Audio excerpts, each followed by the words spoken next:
आज की क्लासेज में आपका स्वागत है। हम लोगों का टॉपिक चल रहा है कोशिका।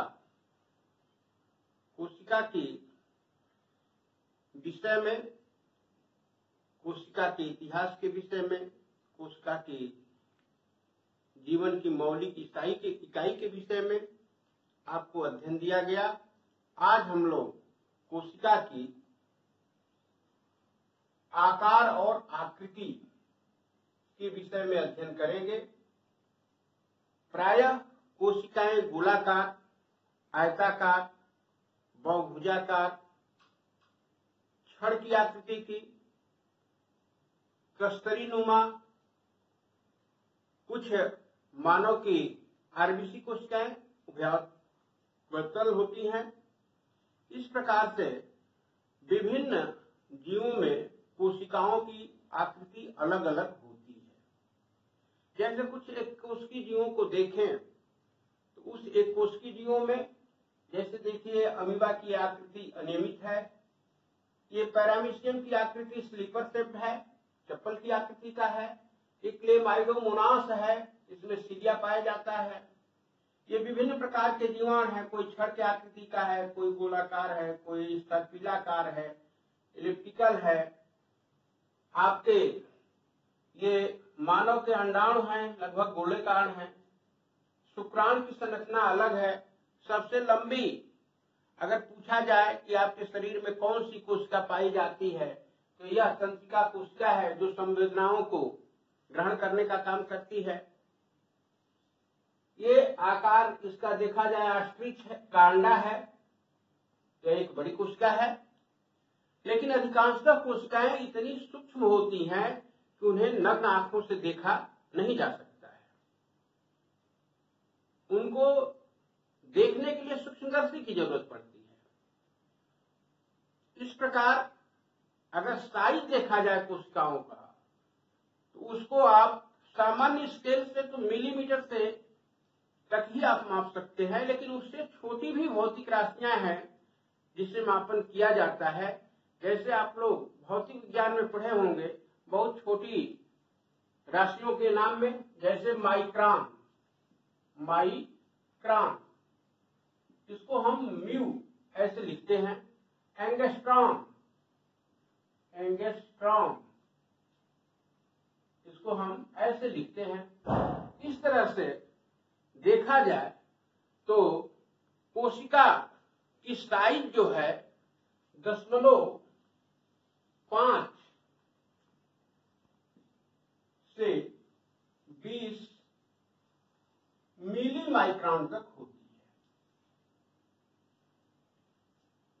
है। एक्सेप्शनल है, अपवाद है कि कुछ कोशिकाएं जैसे तंत्रिका कोशिका लंबी है, ऑस्ट्रिच का अंडा है, ये अंडाकार है, इसकी साइज भी अलग है जो दिखाई देती है।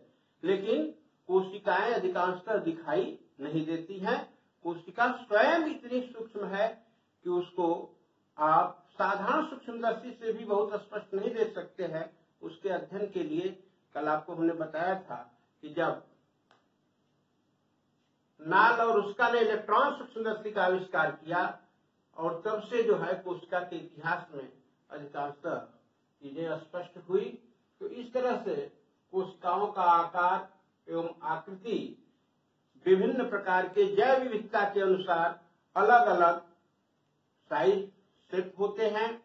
और इस पर आगे हम लोग देखें कि कोशिका की संरचना कैसे है। कोशिका की संरचना के लिए आगे आप देखें ब्लैक बोर्ड पर, यह जो बोर्ड है इस बोर्ड के ऊपर व्हाइट बोर्ड, इस बोर्ड के ऊपर हम एक फिगर दे रहे हैं। इस व्हाइट बोर्ड पर आप देख रहे हैं कि एक यह चित्र जो है कोशिका की संरचना वनस्पत कोशिका का बना है। इस वनस्पत कोशिका में ये जो इसकी आउटर लेयर है वह है आवरण है। इसमें दो भाग आपको दिखाई दे रहे हैं, यानी बाह्य आवरण में क्या है, बाह्य, पहला इसका भाग हो गया बाह्य आवरण। इस बाह्य आवरण में दो चीजें हैं। एक है ये जो झिल्ली आपको दिखाई देती है, जो पूरे जीव द्रव्य को घेरे हुए है, इसको कहते हैं प्लाज्मा झिल्ली। प्लाज्मा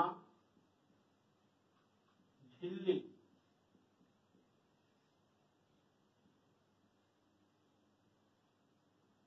और दूसरा है कोशिका भित्ति। कोशिका भित्ति। यही थोड़ा सा हम समझते चलें, यह तो वनस्पति कोशिका है। अगर यह कोशिका जंतु कोशिका होती तो उसमें यह केवल प्लाज्मा झिल्ली ही पाई जाती, उसके अंदर कोई कोशिका भित्ति नहीं पाई जाती। अब इस प्लाज्मा झिल्ली के बारे में थोड़ा अध्ययन हम लोग करें। प्लाज्मा झिल्ली है क्या? यानी आपको बताया गया कि अगर वनस्पति कोशिका है तो उसमें प्लाज्मा झिल्ली भी पाई जाएगी और कोशिका भित्ति भी पाई जाएगी, लेकिन अगर जंतु कोशिका है तो उसमें केवल प्लाज्मा झिल्ली पाई जाएगी। अब इस प्लाज्मा झिल्ली का अध्ययन करें तो आप देखेंगे कि यह जो झिल्ली है और ये प्लाज्मा शब्द लिखा है, यानी एक विशेष प्रकार की झिल्ली है। विशेष प्रकार की झिल्ली है। एक ऐसी मेम्ब्रेन है जिसके अंदर सेलेक्टिव पावर होता है, वर्णात्मक होती है। कुछ चीजों के लिए पारगम्य होती है, कुछ चीजों के लिए अपारगम्य होती है, कुछ चीजों के लिए अर्धपारगम्य। यानी झिल्ली को हम समझें कि पारगम्य क्या है। पारगम्य झिल्ली तीन तरह की होती है। पारगम्य, परमिएबल मेम्ब्रेन। परमिएबल मेम्ब्रेन क्या है कि वह झिल्ली जो किन्हीं पदार्थों के लिए विलेय विलायक जो भी है वह आर पार आ जा सकते हैं, उसको कहा जाएगा पारगम्य। दूसरी झिल्ली है अर्धपारगम्य। अर्धपारगम्य, semi permeable. Semi permeable membrane. या सेमी परमिएबल मेम्ब्रेन क्या है कि कुछ पदार्थों को अपने अंदर जाने देती है, कुछ को रोक लेती है, इसको कहा जाएगा अर्धपारगम्य झिल्ली। और एक तो आप जानते ही हैं जैसे पॉलिथीन वगैरह है, इस तमाम चीजें जो है पॉलिथीन में पैक करके आ रही है, वह किसी चीज को कोई द्रव भी है तो उसे बाहर अपने जाने नहीं देती है, तो वह हो गई अपारगम्य। तो हमारी यह प्लाज्मा मेम्ब्रेन कैसी होती है? अर्धपारगम्य प्रकृति की होती है। अर्धपारगम्य प्रकृति की होती है। अब इसकी बनावट कैसे होती है कभी कभी पूछ दिया जाता है। डिटेल तो आगे कक्षाओं में आप पढ़ेंगे, लेकिन इतना जानना चाहिए कि अब कोशिका कला या प्लाज्मा झिल्ली आगे हम पढ़ाएंगे तो बताएंगे कि इसके अंदर जितने कोशिकांग बने हैं, चाहे वो लाइसोसोम हो, माइटोकांड्रिया है, हरित लवक है, राइबोसोम से लेकर अंतःस्रावी जालिका, जितने कोशिका के अंदर पाए जाने वाले अंगक हैं, इस पर भी चर्चा किया जाएगा। तो ये सभी किसके बने होते हैं? इकाई झिल्ली के बने होते हैं। यानी इकाई झिल्ली की प्रवृत्ति और इस प्लाज्मा झिल्ली की प्रवृत्ति एक ही जैसी होती है। अब हम अगर इकाई झिल्ली के बारे में जान लें, यूनिट मेम्ब्रेन क्या है, तो हम जानेंगे कि प्लाज्मा झिल्ली क्या है। उसी इकाई झिल्ली से बार बार नाम आएगा कि ये तमाम कोशिकांग बने होते हैं। इकाई झिल्ली का सबसे इस समय जो आधुनिक मॉडल है वह मॉडल है तरल मोजाइक मॉडल। इकाई झिल्ली का सबसे आधुनिक मॉडल क्या है? तरल मोजाइक मॉडल। मोजाइक मॉडल इसको किसने दिया? सिंगर और निकलसन ने दिया। सिंगर और निकलसन। ये सिंगर और निकलसन ने एक इकाई झिल्ली का ऐसा मॉडल दिया जिस मॉडल को हम कहते हैं तरल मोजाइक मॉडल। उस तरल मोजाइक मॉडल में होता क्या है? ये तरल शब्द है और मोजाइक, जैसे आप लोग देखे होंगे फर्श वगैरह पर मोजाइक लगा हुआ, उसी तरह से एक फास्फोलिपिड का तरल पदार्थ होता है और उसी में मोज़ेक जो है के रूप में प्रोटीन के अणु पाए जाते हैं। यानी ये इकाई झिल्ली जो होती है, इकाई झिल्ली, यह एक पतली थिन झिल्ली होती है जिसकी अगर मोटाई देखा जाए, मोटाई तो ये लगभग 75 एंगस्ट्रॉम की होती है। इकाई झिल्ली की मोटाई कितना बताया जा रहा है? 75 एंगस्ट्रॉम का। और ये दो चीजों से प्रमुखतः मिलकर के बनी है। एक है फास्फोलिपिड। दो चीजें क्या है? पहला है इसके अंदर फास्फोलिपिड,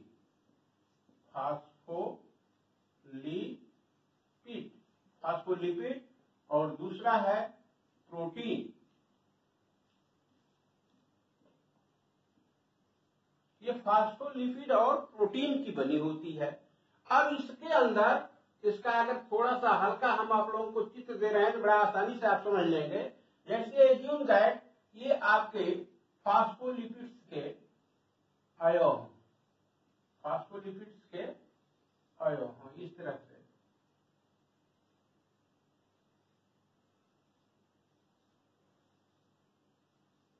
और इसी में जगह जगह जो है ये प्रोटीन के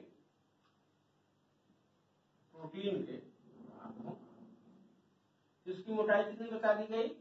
75 एंगस्ट्रॉम। और ये 75 एंगस्ट्रॉम जो है लगभग इसमें 60% जो है, 60 से 70% फास्फोलिपिड होता है और 40 से 30% जो है ये प्रोटीन के अयव इसमें निलंबित होते हैं। इसीलिए इसकी प्रकृति हो जाती है कि यह वर्णात्मक हो जाती है, सेलेक्टिव हो जाती है।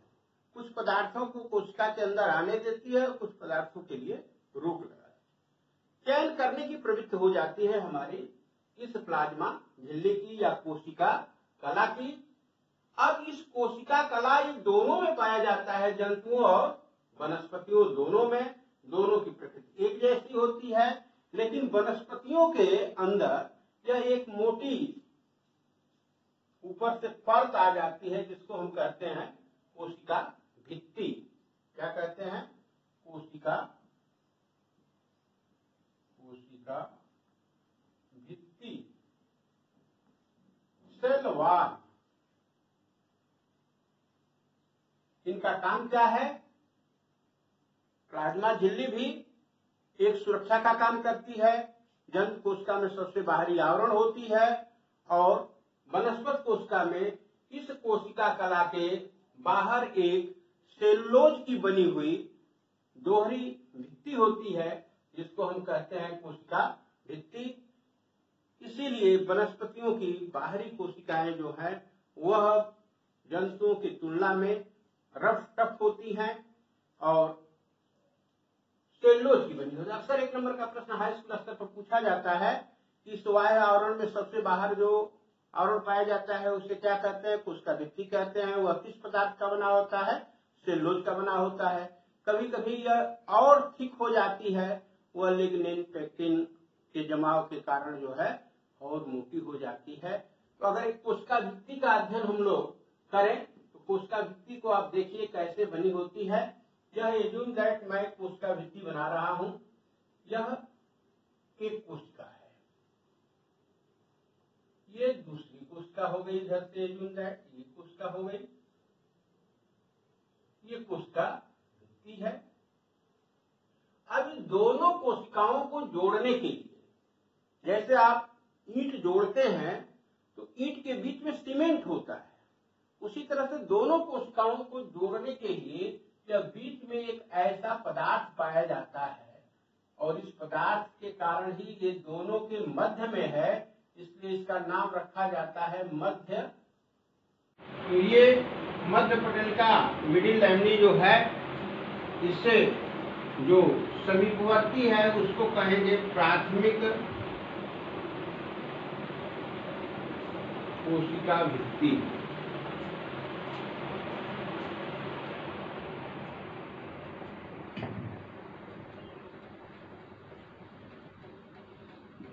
और यह कभी कभी मोटी होकर के द्वितीयक लेयर तृतीयक लेयर में हो जाती है, तो ये हो गई द्वितीयक। पूछ दिया जाता है कि कोशिका भित्ति का कार्य बताइए। यह कोशिका जो भित्ति है, यह कोशिका भित्ति का प्रमुख कार्य क्या है? तो निश्चित रूप से आप बता सकते हैं कि कोशिका भित्ति जो है कोशिका को एक निश्चित आकृति प्रदान करती है और यह जो है सुरक्षा का कार्य करती है। हाई स्तर पर कहा जाता है कि कोशिका एक चलता हुआ कारखाना है। इस कारखाने की ये बाउंड्री है, जैसे कारखाने की बाउंड्री जो है वह सुरक्षात्मक कार्य करती है, उसी तरह बाउंड्री है और इसके अंदर जो है यह कोशिका कला जो है वह चयनात्मक है। तो इस तरह से कोशिका भित्ति और कोशिका कला ये दोनों कोशिका के बाह्य आवरण है और इसके अंदर जो पूरा मैट्रिक्स पाया जाता है, इस मैट्रिक्स को हम कहते हैं जीव द्रव्य, प्रोटोप्लाज्म। प्रोटोप्लाज्म बच्चों याद होगा, पढ़ाया गया है कि प्रोटोप्लाज्म का नाम किसने दिया? याद है तो बड़ी अच्छी बात है, नहीं तो याद करिए। पुरकिंजे, कल बताया गया था कि पुरकिंजे ने इस प्रोटोप्लाज्म का नाम दिया था और जूलियस हक्सले ने कहा था कि जीवन का भौतिक आधार है, जीव द्रव्य ही जीवन का क्या है? भौतिक आधार है। यह जूलियस हक्सले महोदय ने कहा था और जीव द्रव्य जब तक जीवित है तभी तक जीवन है। भौतिक आधार का तात्पर्य यही हुआ। अब इस जीव द्रव्य को हम दो भागों में बांटे हैं। कौन कौन से जीव द्रव्य के दो भाग हैं? एक है जीव द्रव्य, देखिए दो भागों में बांट कर अध्ययन किया जा रहा है, केंद्रक और कोशिका द्रव्य। कोशिका द्रव्य, साइटोप्लाज्म शब्द, प्रोटोप्लाज्म यहां था, प्रोटोप्लाज्म और यहां हो गया साइटोप्लाज्म। याद करना आसान है कि जब केंद्रक को अलग कर दिया जाए तो उसके चारों तरफ जो भी जेली द्रव पदार्थ है उसको कहा जाएगा कोशिका द्रव्य। और इस कोशिका द्रव्य के अंदर बहुत से कोशिकांग पाए जाते हैं। तो थोड़ा जीव द्रव्य की प्रकृति के बारे में अध्ययन कर लिया जाए। इसका अधिकांशतः भाग जो होता है वह तरली होता है और यह न तो ठोस होता है न तो द्रव होता है, इसलिए इसकी प्रकृति को कहा जाता है कि जीव द्रव्य की प्रकृति जो है वह कोलाइडल होती है, विस्कस होती है और इसके अंदर तमाम कोशिकांग पाए जाते हैं। कोशिकांग शब्द को जाने, कोशिकांग क्या है? कोशिकांग ऑर्गेनेजेल्स, अंग जाने, अंग। जैसे हमारे शरीर का निर्माण विभिन्न अंगों से हुआ है, कुछ बाह्य अंग है, कुछ आंतरिक अंग है। जैसे आंतरिक अंग है आपके शरीर में यकृत पाया जाता है, हृदय पाया जाता है, फेफड़ा है, किडनी है, ये सब अंग कहे जाते हैं क्योंकि बहुत सी कोशिकाओं से मिलकर के बने होते हैं। लेकिन कोशिका के अंदर जो अंग पाया जाए उसको अंगक कहा जाता है। जैसे अंगक क्या है? आपका लाइसोसोम है, माइटोकॉन्ड्रिया है, हरित लवक है, राइबोसोम्स है, अंतःप्रद्रव्य जालिका है, ये सब जो है कोशिका के अंदर पाए जाते हैं। कोशिका से बनी हुई जो संरचना है वो अंग कहलाती है और कोशिका के अंदर जो विभिन्न प्रकार के सूक्ष्म संरचनाएं पाई जाती हैं और जो स्वतंत्र रूप से अलग अलग कार्य करने के लिए विशेषीकृत होती हैं उनको कहेंगे कोशिकांग। आपको स्पष्ट किया गया कि जीव द्रव्य जो है वह जीव कला से घिरा हुआ संपूर्ण मैट्रिक्स है जिसे जीव द्रव्य कहते हैं। इसके अंदर तमाम भौतिक रासायनिक क्रियाएं होती रहती हैं, कार्बनिक और कार्बनिक पदार्थों का एक मिश्रण है और अनेक कोशिकांग पाए जाते हैं। अब इस जीव द्रव्य को अध्ययन की सुविधा के लिए कोशिका द्रव्य को अलग कर दिया गया और केंद्रक को अलग कर दिया गया। अब हम पढ़ेंगे कि कोशिका द्रव्य के अंदर कौन कौन से कोशिकांग पाए जाते हैं। कोशिका द्रव्य के अंदर कौन कौन कोशिकांग पाए जाते हैं। तो आज हम लोग इन कोशिकांगों, जितने भी कोशिकांग हैं, इन कोशिकांगों का नाम जाने और प्रत्येक कोशिकांग को अलग अलग अध्ययन किया जाएगा। जैसे मैं यहाँ से जीव द्रव्य के नीचे कोशिका द्रव्य लिखा हुआ है, उसके अंदर इसके अंदर कोशिकांग क्या है, केंद्रक है। केंद्रक का हम लोग डिटेल में अध्ययन अलग करेंगे। अब केंद्रक के चारों ओर और इस जीव क्ला से घिरे हुए जितने भी अंगक हैं, उन अंगकों का नाम देखें तो सबसे पहला आता है अंतःप्रद्रव्यी जालिका। उसी के ऊपर यह खुरदुरी संरचना होती है जिसको कहते हैं राइबोसोम्स। इधर देखिए एक हरे रंग का, क्योंकि ये वनस्पति कोशिका है, इसमें हरे रंग के पिगमेंट्स पाए जाते हैं जिनको हरित लवक कहा जाता है। लवक में पढ़ेंगे, ये लवक 3 तरह के होते हैं, अवर्णी लवक, वर्णी लवक और हरित लवक। इसका डिटेल आगे पढ़ा जाएगा। इसमें देखिए एक ऐसी संरचना है जो माइटोकॉन्ड्रिया के नाम से पाई जाती है। हरित लवक तो जंतु कोशिका में नहीं होता है, लेकिन ये माइटोकॉन्ड्रिया, अंतःप्रद्रव्यी जालिका, ये सब जो है दोनों में पाए जाते हैं, जंतु और वनस्पति दोनों में पाए जाते हैं। यह माइटोकॉन्ड्रिया है। इसके बाद देखिए कि ये संरचना ऐसी है जिसका नाम लिखा गया है रिक्तिका। यह एक प्लेट की तरह की संरचना है जिसका नाम है गाल्जिका। यह है लाइसोसोम्स। इस तरह से इन कोशिकांगों का अलग अलग अध्ययन जो है हम लोग अगले दिन करेंगे, क्योंकि वीडियो ज्यादा लंबा हो जाएगा और लंबा होने से थोड़ा आप भी परेशान होंगे कि बहुत लंबा वीडियो हो गया। तो इसको अच्छे ढंग से पढ़ने के लिए हम लोग अलग अलग कोशिकांगों को अगले दिन पढ़ेंगे। कोशिकांग की परिभाषा के साथ आज का जो है वीडियो आप लोगों को अच्छे ढंग से समझने के लिए समर्पित है। इसे पढ़िए, समझिए और फिर अगले दिन जंतु और वनस्पति कोशिका में अंतर करते हुए कोशिकांगों का बृहद अध्ययन किया जाएगा। धन्यवाद।